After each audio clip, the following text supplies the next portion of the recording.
திருச்சிற்றம்பலம். நம்ம பார்வதி பதையே அரகரம் மகாதேவா. உண்டு உடுத்து உறங்கிக் கழிவதுதான் வாழ்க்கை என்பது பெரும்பாலோர் நினைப்பு. இந்த நினைப்பால் வாழ்வின் பெரும் பகுதியை வீணாக்கி விடுகிறார்கள்.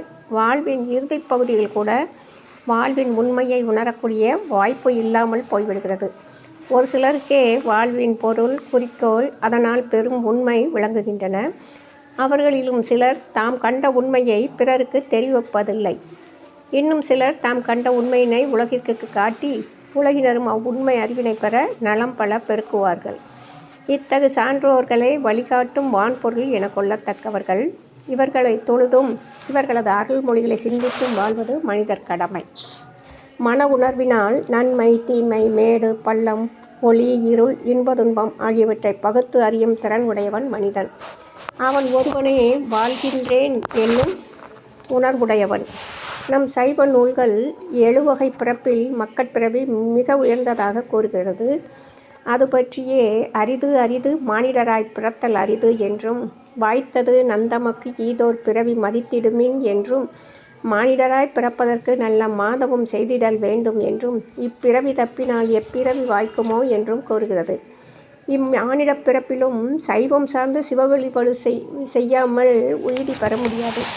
சைவமாம் சமயம் சாரும் ஊழ் பெறல் அரிது என்றும், மானிடப் பிறவி தானும் வகுத்தது மனம், வாக்கு, காயம் ஆனிடத்து 5 ஆடும் அரண்பணிக்கு ஆகான்றோ என்று அருள்நந்தி செல்வம் கூறுவார். வாழ்த்த வாயும் நினைக்க மடநெஞ்சும் தாழ்த்த சென்னியும் தந்த தலைவனை சூழ்த்த மாமலர் தூவித் துரியாதே வீழ்த்தவா வினையேன் நெடுங்காலமே என்பார் அப்பர் பெருமான். எனவே சைவ மரபிலே பிறந்த அனைவரும் இறைவன் செய்யாமல் செய்த கருணைக்கு நாம் செய்யக்கூடியது அவனை மறவாமல் வழிபாடு செய்வதே ஆகும். எனவே நம் நாயன்மார்கள் தாம் ஒரு கொள்கையை எடுத்துக்கொண்டு அதனை தன் உயிர் போகும் நிலை வந்தாலும் அதிலிருந்து மாற மாட்டார்கள். அப்பர் பெருமான் பாடுவார்: பாலனாய் கழிந்த நாளும் பனிமலர் கோதை மாதம் மேலனாய் கழிந்த நாளும் மெலிவொடு மூப்பு வந்து கோலனாய் கழிந்த நாளும் குறிக்கோளில் ஆதுகிட்டேன் என்பார். எனவே நமக்கு என்று ஒரு குறிக்கோள் வைத்துக்கொண்டு இறை வழிபாட்டில் உறுதியாக நிற்க வேண்டும். நம் நாயன்மார்களை பற்றி பட்டினத்தார் பாடுவார்: வாளால் மகவறிந்து ஊட்ட வல்லேன் அல்லேன், மாது சொன்ன சூழால் இளமை துறக்க வல்லேன் அல்லேன், தொண்டு செய்து நாளாரில் கண்ணிறந்து அப்ப வல்லேன் அல்லேன், இனி சென்று ஆளாவது எப்படியோ திருக்காலத்தி அப்பனுக்கே என்று. அவர் எப்படிப்பட்டவர்? காதருந்த ஊசியும் வாராது கான் கடைவழிக்கே என்னும் ஒரே வார்த்தையில் கோடிக்கணக்கான சொத்தை விட்டு உடுத்தின ஆண்டையுடன் வெளியேறியவர். நாயன்மார்களில் 3 பேர் வாழ்க்கை வரலாற்றை இப்பொழுது பார்ப்போம். முதலில் சிறப்புலி நாயனார். தென்னாட்டு சிவத்தலங்களில் காவிரியின் தென்கரையில் 190 சிவத்தலங்களில் 46வது தலமாக விளங்குவது திரு ஆக்கூர். நாகப்பட்டினம் மாவட்டத்தில் தரங்கம்பாடி வட்டத்தில் உள்ள ஆக்கூர் ஒரு சிறந்த தலமாகும். மயிலாடுதுறையிலிருந்து தரங்கம்பாடி வழி காரைக்கால் நாகப்பட்டினம் செல்லும் முக்கிய சாலையில் 15 கிலோமீட்டர் தூரத்தில் உள்ளது.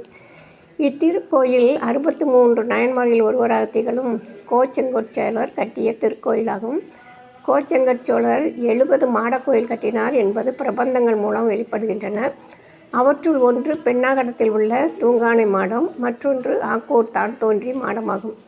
யானை ஏற முடியாத படிக்கட்டுகளை உடைய உயரமான தளத்தை உடையவை மாடக்கோயில் என்று பெயர் பெற்றன. அந்நாளில் ஆக்கூரில் உள்ள கிராம வாரிய மக்கள் தம் ஊருக்கு திருக்கோயில் கட்ட எண்ணி அரசனிடம் முறையிட அரசனும் அதற்கு இசைய மக்கள் ஈசனருக்கு கோயில் அமைக்கும் பணியில் முதல் இடம் தேர்வு செய்து இடம் சமன் செய்யும்போது மிகப்பெரிய ஒளி எழ அந்த இடத்தை அளந்து பார்க்கும்பொழுது எம்பெருமானின் அருள்மேனி விண்ணொளியாக பிரகாசிக்க இருத்தல் கண்டு அந்த இடத்திலேயே கோயில் அமைக்க வேண்டும் என்றும் இறைவன் தானாக கிடைக்கப்பெற்றமையால் தான் தோன்றி அப்பர் என்றும் பெயரிட்டு மகிழ்ந்தனர். இறைவன் அவ்வாறு அகழும்போது கிடைக்கப்பெற்றமையால் லிங்கத்தின் பானம் பிளந்து சிதைந்த நிலையில் இன்றும் காணலாம். மார்க்கண்டேயருக்காக ஈசனை வதம் செய்ய சுவாமி சிரசு வெடித்து விஸ்வரூபத்தில் எழுந்து வதம்